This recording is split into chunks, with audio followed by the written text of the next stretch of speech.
मेरा नाम हिना है और मैं 21 साल की हूँ। मैं अपने माँ बाप की इकलौती बेटी थी। मेरे मम्मी पापा ने मुझे बहुत नाजों से पाला था। कभी मुझे किसी चीज की कोई कमी नहीं होने दी थी। मेरे पापा जो कि थोड़े पुराने ख्यालात के थे, उनका मानना था कि लड़कियों की शादी जितनी जल्दी कर दी जाए उतना ही अच्छा है। एक दिन पापा ने मुझे बुलाया और कहा, बेटी हमने तुम्हारी शादी के लिए एक लड़का देखा है। लड़का बहुत ही ज्यादा अच्छा है और हम तुम्हारी शादी करने वाले हैं। लड़के की फोटो देख लो, तुम्हें बहुत अच्छा लगेगा। ये बात सुनकर मैं बहुत ही परेशान हो गई। मैंने कहा, पापा मैं शादी नहीं करूंगी। ये सुनकर पापा गुस्से में बोले, तुम्हारा बहुत हो गया, क्यों नहीं करोगी शादी? तुम्हें शादी तो करना ही पड़ेगी। ये लड़का बहुत ही अच्छा है और संस्कारी है और इससे बड़ी बात वो सेटल भी है। ये बात तुम अपने दिमाग में बिठा लो कि तुम्हारी शादी इसी लड़के से होगी। मैं ये शादी कैसे कर सकती थी? मैं तो किसी और से प्यार करती थी।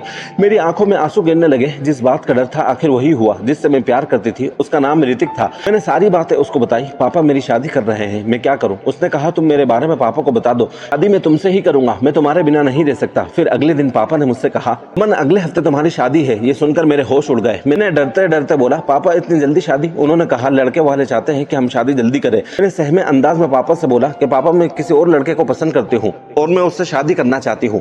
पापा ने मुझे इतनी जोर से डांटा कि मैं डर गई और एकदम से डर के मारे सहम गई। मेरे पापा बहुत ही ज्यादा पुराने विचारों वाले थे। पापा ने कहा, ये तुम्हारी पहली और आखिरी गलती समझकर माफ कर दे रहा हूँ।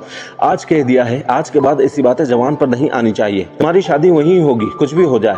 मैं रोती हुई वहां से चली गई। मेरी मम्मी को भी बताया, लेकिन मम्मी भी नहीं मानी। मम्मी कहने लगी, बेटा जो भी लड़का है उसको भूल जाओ। मैंने सारी बातें ऋतिक को बताई तो ऋतिक कहने लगा, मुझे कुछ भी समझ नहीं आ रहा।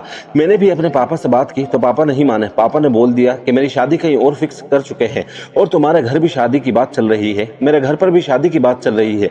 मुझे तो कुछ समझ नहीं आ रहा कि मैं क्या करूं। मेरा मन कर रहा है कि ये घर छोड़कर चले जाऊं। ये सुनकर मैंने कहा, चलो ऋतिक हम कहीं दूर चले, तुम्हारे बिना नहीं रह पाऊंगी। ऋतिक कहने लगा, सुमन तुम पागल हो गई हो और तुम्हारे पापा, उनकी इज्जत क्या रहेगी? तुम उनकी इकलौती बेटी हो, उन पर क्या गुजरेगी? ऐसे खुदगर्ज मत बनो। ये सुनकर मैंने उस पर अपना पूरा गुस्सा निकाल दिया। मैंने कहा, तुम क्या चाहते हो कि मैं शादी कर लूं? ऋतिक कहने लगा, तुम्हें पापा के बताए हुए लड़के से शादी कर लेनी चाहिए। लेकिन सच बताऊं सुमन, मुझे बिल्कुल भी समझ नहीं आ रहा कि इस पर मैं क्या कहूं। ऋतिक की सारी बातें सुनकर मुझे गुस्सा आ गया और मैंने गुस्से में सोच लिया कि किसी को मेरी चिंता नहीं है, न पापा को और न ही ऋतिक को। और गुस्से में मैंने फैसला कर लिया कि मैं शादी कर लूंगी। मैंने तुरंत जाकर अपने पापा को बोल दिया कि मैं शादी करने के लिए तैयार हूँ और मैंने अपना फोन स्विच ऑफ कर दिया।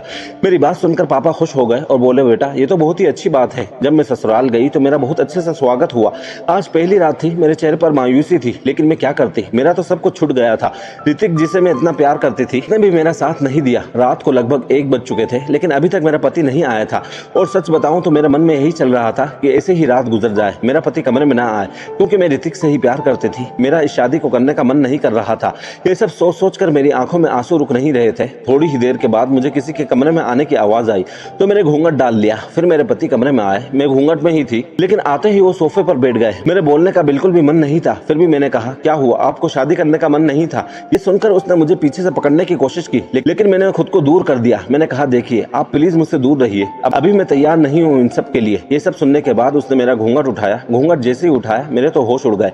ऐसा लगा जैसे मेरी सांसें रुक गई। मेरी आंखों में आंसू गिरने लगे। मेरी आंखों के सामने ऋतिक था। मैं उसके गले से लग गई और जोर जोर से रोने लगी। मैंने कहा, ऋतिक क्यों चले गए थे तुम मुझे छोड़कर? तुम तो मुझसे बहुत प्यार करते थे ना, तुमने तो मुझसे शादी करने का वादा किया था। ऋतिक कहने लगा, शादी के पहले ही पता चल गया था कि मेरी शादी तुमसे हो रही है। मैंने कहा, तो फिर तुमने मुझे क्यों नहीं बताया? मैं कितना रोई तुमको पता भी नहीं। ऋतिक ने कहा, सुमन तुम्हारा फोन बंद था, मैंने बहुत ट्राई किया और फिर जब मुझे पता चला कि मेरी शादी तुमसे ही हो रही है तो मैंने सोचा चलो ठीक है, सुहागरात वाले दिन सरप्राइज मिल जाएगा।